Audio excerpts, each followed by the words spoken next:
আমি দেখেছি সুব্রত মুখার্জির বাড়িতে নিজের কার্টুনটা ঝোলানো রয়েছে আঁকা। এই বছর হজমিগুলি ওনার একটা পছন্দ খাবার, হজমিগুলি এটা খুব পছন্দ করে, মানে সেটা প্রতিদিন অফিসের সামনে পাওয়া যায়। উনি একদিন বলেছিলেন, তখন আমি এটাতে পলিটিক্যাল অ্যাঙ্গেল দিলাম যে মানে উনি সবচেয়ে বেশি গালাগালি খান। আমার করা অনেক খবর তারা পদ্মশ্রী পেয়েছে। আমি কিন্তু প্রথম রিপোর্টার যে চিতপুরে বীজ ভেঙে যাওয়া পাওয়া গেছে। আমার কম্পোজ করা গান তো মানে শোনা গেলে সেটা হচ্ছে সবচেয়ে সেটা মদনদার কণ্ঠেই হয়েছে। মদনদা গেয়েছে, মদনদার হিট যত গানগুলো সব আমার লেখা, আমার কম্পোজ করা, আমার ভিডিও আইডিয়া দেওয়া, সে রাইট ফ্রম একদম মাচায় গান, যেমন প্রথম থেকে ওলাভ দিই।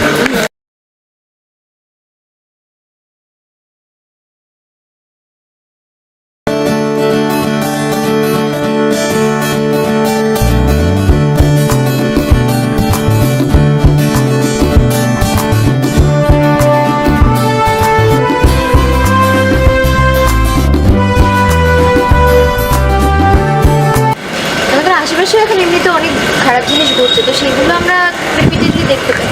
মাঝে মধ্যে এইগুলোই স্বস্তির একটা খবর পেলে মনটা যেন মনে হয় যে সব মানে সবের মাঝে একটু হলেও ঠিক আছে। আজকে এখন একটা স্ট্রেস ভরা জীবন, মানে কে কী করবে খবরের মধ্যেও তো আমরা অ্যাংজাইটি এখন একটা খুব কমন শব্দ।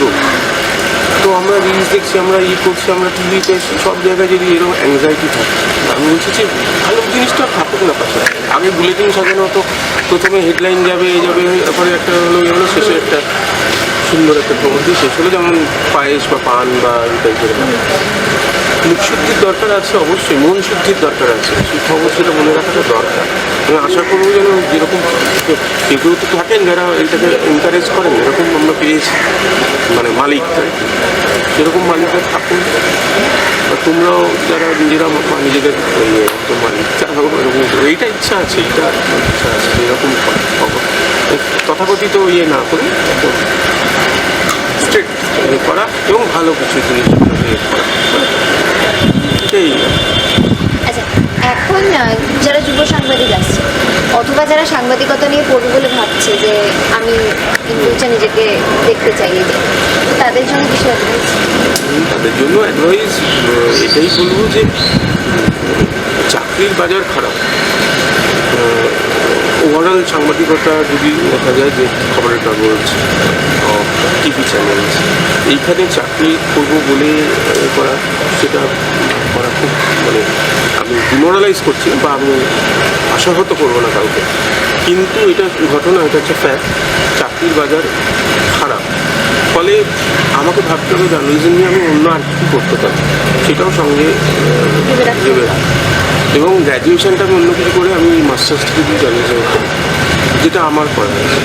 তাতে তারা গ্র্যাজুয়েশন অন্য সাবজেক্ট যেটা জেনারেল, সেটা থেকে হয়তো অন্য এটা শিফট করছে, এটাকে ফ্রিল্যান্স করতে পারবে। যেরকম দিন হচ্ছে মজুর, যেটাকে মোবাইল জার্নালিজম আমি তো করতেই পারি, আমার মতো করে ইউটিউব চ্যানেল চলে এসছে। আগে করতে গেলে একটা স্যাটেলাইট চ্যানেল করতে গেলে আমাকে ভাবতে হবে টিভি, ভাবতে এত কোটি কোটি টাকা থাকছে। আমি তো এখন করতেই পারি, আমার নিজের করতেই পারি, এরকম করে এটা অনেকেই করছে, যে তার থেকে বেশি কি ভালো হতে পারে। আমি ফলে বলবো ডিজিটাল সাংবাদিকতার দিকে নজর দেবো, শেখা। এই তোমরা যেমন করছো এরকমভাবে কাজ করা, এর উন্নতি আছে, এর ভবিষ্যৎ আছে। হ্যাঁ, এইটা এই উৎসাহ দেওয়ার জন্যই তোমাদেরকে করার জন্য আমি আরও এই ভূমিকা দিচ্ছি। ফলে ডিজিটাল দিকটাতে নজর দেবো। আর আমি যদি ভাবি চ্যানেলে আমি খবর ওইটা মাথায় রেখে বা কাগজে এখন যুক্তি ডিজিটাল হয়েছে এবং সেখানে আমি আমার মতো করে এখন ওই নিজের করে যদি নেমে পড়া যায়, যেটা আমরা এখন আর পারি না। আমরা সংসার করে হয়ে গেছে, আমাদের ইএমআই আছে, ফলে আমাদের কারোর ছাদের তলায় একটা থাকতে করে আমরা করি, কিন্তু তাতে অনেক সময় হয় আর কি, হ্যাঁ আটকে ওই আর কি। তো মনে হয় নিজে যদি করতে পারতাম, শুরু করতে পারতাম, হয়তো হবে, ভবিষ্যতে হয়তো হবে, আমি জানি না। তো সেটা করবে।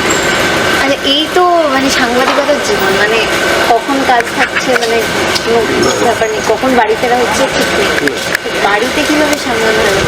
না, ওটা একটু মুশকিল হয় অনেক সময় কাজের ক্ষেত্রে, যেমন কালকেই হয়েছে, তো কাজের মধ্যেই আর কি ওটা করে ফেলতে হয়। অর্থাৎ সেই জায়গায় আমি আমার মতো গেলাম, ওরা ওর মতো গেল, গিয়ে ঘুরে আমার মেয়ে আছে, ওরা খুব টাফ বিষয়টা, খুব বাড়িতে কি সবাই কি রেগে থাকে সবসময়? না, জানি তো জেনেই বিয়ে করেছে,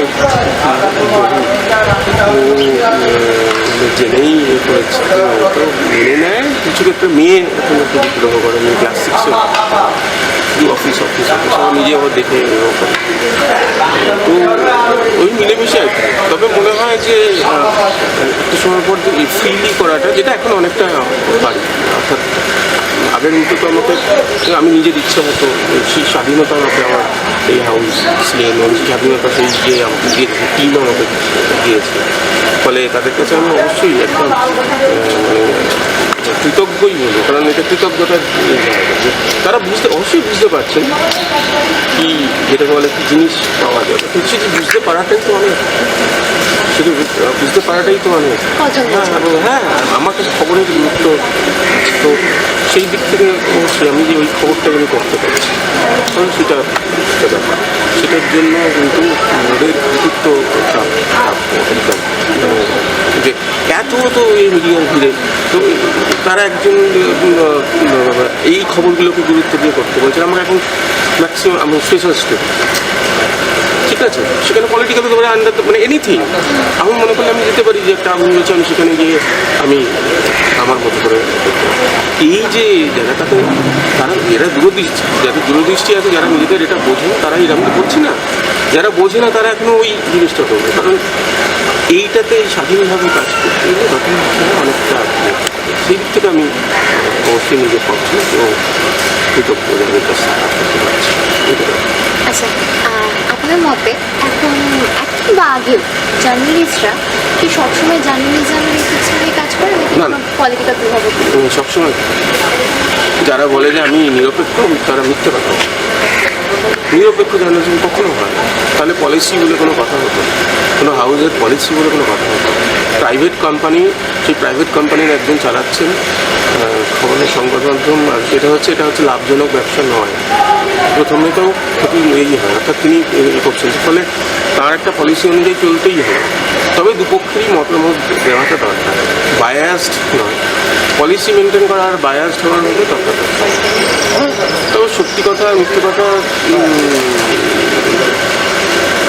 মিথ্যে কথা সত্যি কথার মধ্যে এটা বুঝতে কথা বলাটা সত্যি বুঝতে হবে, তো মিথ্যে কথা বলা যায় না, তো বুঝিয়ে হবে।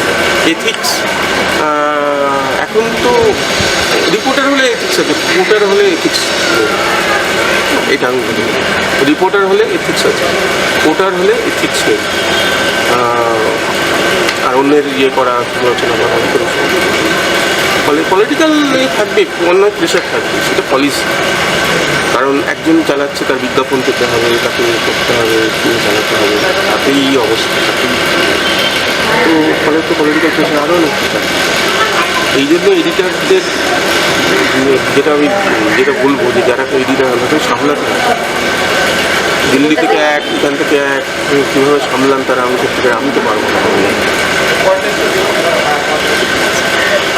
না। এখন বলুন কি আগে বলুন, বিশ্বব্যাপী আমরা যে প্রতিবাদের ঝড়, যে প্রতিবাদগুলো হয়তো ওঠে কিন্তু তাদেরকে ধামাচাপা দিয়ে দেওয়া, এরকম মানে এই যে প্রতিবাদগুলো, এই যে আস্তে আস্তে সব ধামাচাপা, তাহলে কি মানে প্রতিবাদ করাটা কি বন্ধ হয়ে যাবে? এটা মানুষ হিসেবে আমি বলবো, সাংবাদিক হিসেবে মানুষ, আমি যে মানুষ সেই সাংবাদিক, ওই যে ওরা যারা বলে যে আমার এই সত্তা, আমার ওই সত্তা, আমি অভিনয় করছি যখন, তখন আমার অভিনেতা সত্তা, আমি যখন ইয়ে করছি, পলিটিক্স করছি, আমার পলিটিক্স সত্তা, এটা হচ্ছে ঢপবাজি। তাহলে আমার ওখানে কী কাজ সত্তা কাজ করেছিল, যেখানে আমরা আমার টিমে বা আমার কোম্পানির কী সত্তা কাজ করেছে, যেখানে পড়ে রয়েছে, ওখানে ছবিও তোলা হচ্ছে এবং তাকে হসপিটালেও নিয়ে যাওয়া হচ্ছে। এখানে কী সত্তা কাজ করেছে? মানবিক মানুষ এবং সাংবাদিক দুটোই একই তো। আমি সাংবাদিকতাটাও করলাম, আমি আমার মনুষ্যত্বটাকে বাঁচাই। আমি সকালবেলা যখন প্রাকৃত্য করি, আমি দুবার প্রাকৃত্য করি না, একবার সাংবাদিক হিসেবে প্রাকৃত্য করলাম, একবার মানুষ হিসেবে বললাম, কারণ সত্যিকারে যারা বলে তো বলে কি প্রশ্ন প্রতিবাদের এখন যদি বলো,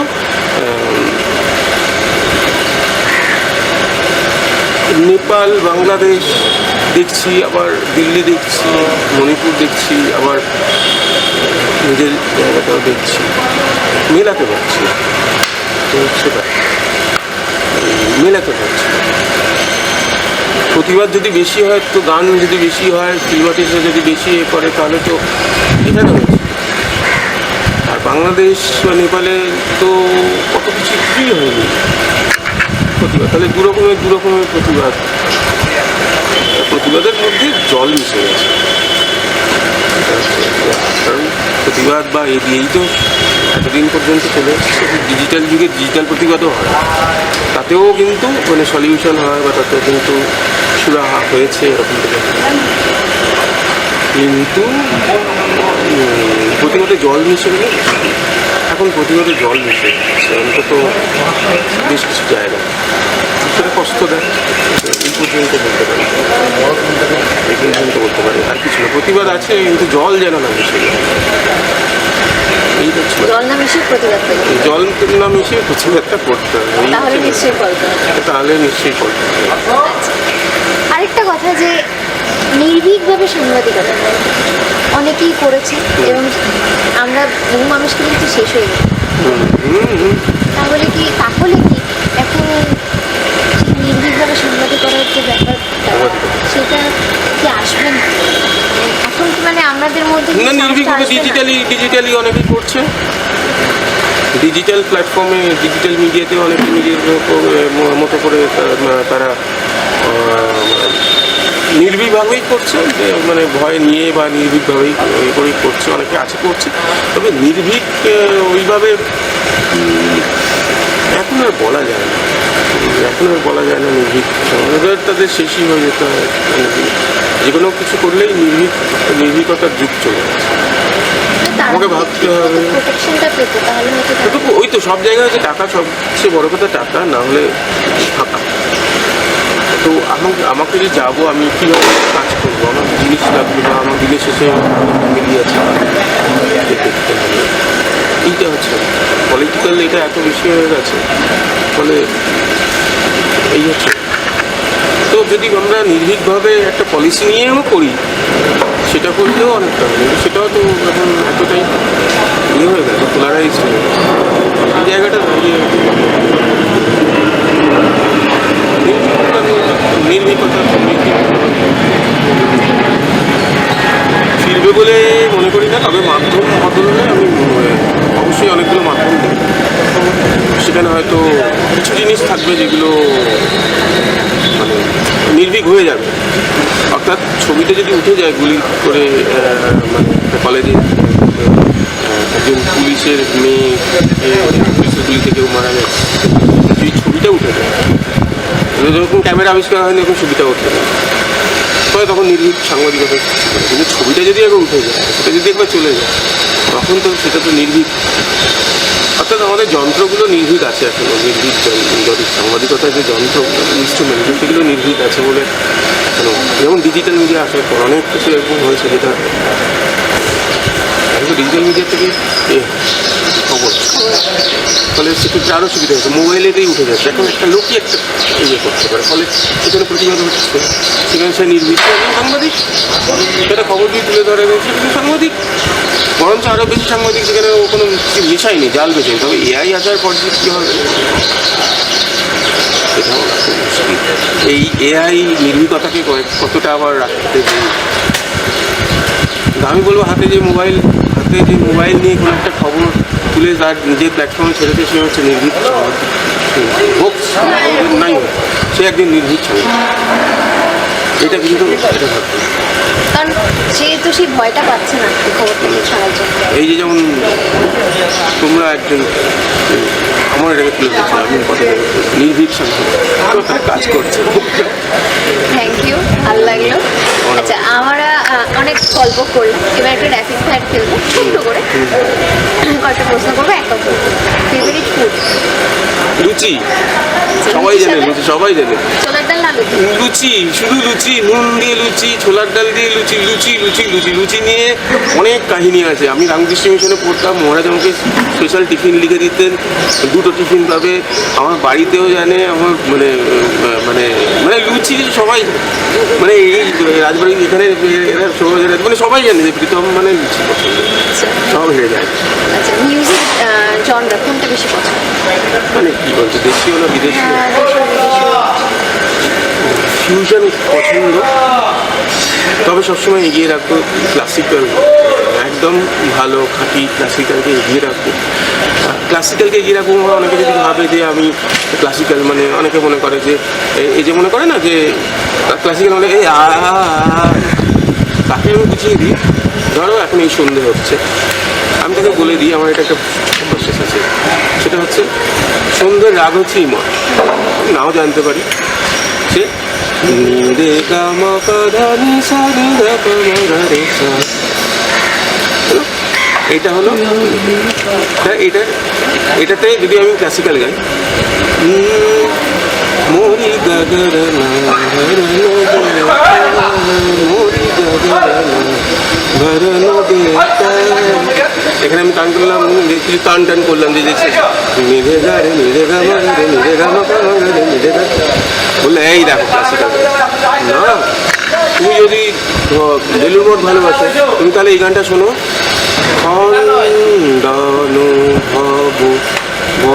মনে হচ্ছে না আগেরটার সঙ্গে কোথায় মিল আছে? নেদে খন্ড। তুমি যদি মান্নাদের কাজ গান পছন্দ করো, তুমি শোনো, বেহাগ যদি না হয় রাজি না না, এটা তো আমার ইমন লেখাই রয়েছে, দেখো কোথায় না না না নিদে না। তুমি যদি তাও পছন্দ না করো, তুমি হিন্দি গান পছন্দ করো, যাতা মেরে গা রে মেরে গা মা গা রে যাতা রে বাবা যা, তাহলে তুমি ওটা অবজ্ঞা করো, ঠিক আছে? র্যাপিড ফায়ারে আমি ফায়ারটা জ্বালিয়ে রেখে যাচ্ছি, র্যাপিড আর হতে দিচ্ছি না। রেডিমেড কাটলেট না হোমমেড কাটলেট? সব কিছুই এখন এই ইয়েতে দাঁড়িয়ে, কাটলেট যদিও বাড়িতে এখনো হয়নি, কিন্তু বিরিয়ানিটা হয়। আমার মানে মিসেস প্রীতমদের রান্না করে, আমি নিজেও রান্নাও করতে পারি। বিরিয়ানি হয় তো বিরিয়ানিটা দেখে বুঝে গেছি কাটলেটও ভালো হয়, হোমমেড হোমমেড। এবং সবাইকে বলবো, তোমাকে বলবো, যা দিন পড়েছে হোমমেড না হলে একদম বিশ্বস্ত যে জায়গা আছে ওইটা থেকেই সব কিছু বন্ধ করবো, সব পেটটা একটা ব্রেন, সেকেন্ড ব্রেন। আচ্ছা, স্ট্রেস রিলিফ টি? ওরে বাবা, আমার নিজেরই তো প্রচুর আছে, অনেক কিছু আছে, অনেক কিছু আছে, ভাবতে হবে নিজের মতো করে। অনেকে চা খাবে না, আমি চা খাই। হ্যাঁ, স্ট্রেস রিলিফের জন্য, হ্যাঁ খাওয়া একটা স্ট্রেস রিলিফ। মানে আমার সামনে যদি লুচি কেউ আনে, আমি কিন্তু মানে অনেকটাই স্ট্রেস নেই, এটা একটা। তবে আরও আছে, আরও আছে। গন্ধ একটা আমার কাছে বড় স্ট্রেস, গন্ধ, হাওয়া একটা বড় স্ট্রেস। এইরকম না, গান শোনাটাও অনেক সময় না, মানে আমি দেখেছি আমার এই প্রেশারে থাকার ফলে যে স্ট্রেস আমার হয়েছে, আমার সঙ্গে সাইকিয়াট্রিস্টের ইভেন আমাকে মনোবিদের পরামর্শ নিয়ে ওষুধ পাই, সেগুলো আছে, সেই একটা পার্ট আছে, সেটা এগুলোও আমি বলছি। যখন ওই সময় তখন গানও শুনতে ইচ্ছে করবে, গান গাইতে ইচ্ছে করবে, চেষ্টা করবে, গান তো বটেই, কিন্তু ওই হাওয়া বা গন্ধ, সেই হাওয়া গন্ধ একটা আছে, সেটা আমি জানি না কখন আসতে পারে, সেটা জানি না কখন, কিন্তু পুরোনো দিনের কথা মনে পড়ে যায়, অনেক বছর আগে একটা অদ্ভুত ওই শ্বাসটা নিলে মনে হয় যে এটা ইন্সপিরেশন ফর ক্রিয়েটিভিটি?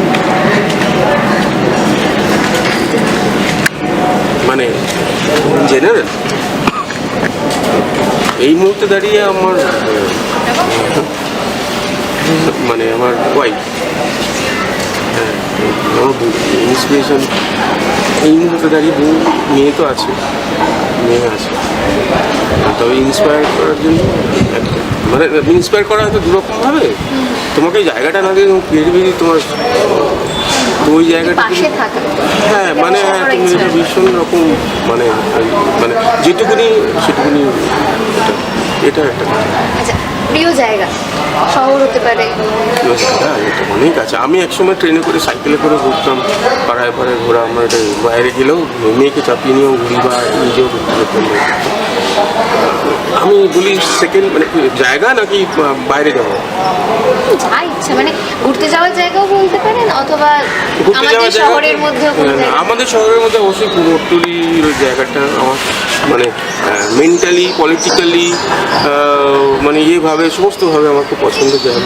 আমার পুরনো বাড়ি যেখানে ছিল, মাকদার রেল স্টেশন ছিল সেই জায়গাটা একটা স্বপ্নের জায়গা। হ্যাঁ, ওখানে মাঝে মাঝে যাই। এবারে এই দুটো জায়গা আর বেড়াতে যাওয়ার যে জায়গা, সেকেন্ড ডেস্টিনেশন উড়িষ্যা হলো। মানে সমুদ্র ভালো লাগে। সমুদ্রের জন্য উড়িষ্যায় যাই, সমুদ্র না, উড়িষ্যা জায়গাটা ভালো লাগে। হ্যাঁ, ছানাপোড়া ভালো লাগে, মন্দির ভালো লাগে, জগন্নাথ দেব ভালো লাগে, সমুদ্র তো বটেই, সমুদ্র অন্য অনেক জায়গা, কিন্তু উড়িষ্যা সেকেন্ড হোম মনে হয়। যদি কখনো রাজ্য ছেড়ে যেতে হয় সেরকম প্ল্যানিং চলছে। আচ্ছা, আজকে শেষ প্রশ্ন, জার্নালিস্টদের জন্য এখন সবচেয়ে বড় চ্যালেঞ্জ? এখন জার্নালিস্টদের জন্য সবচেয়ে বড় চ্যালেঞ্জ হচ্ছে টিকে থাকা,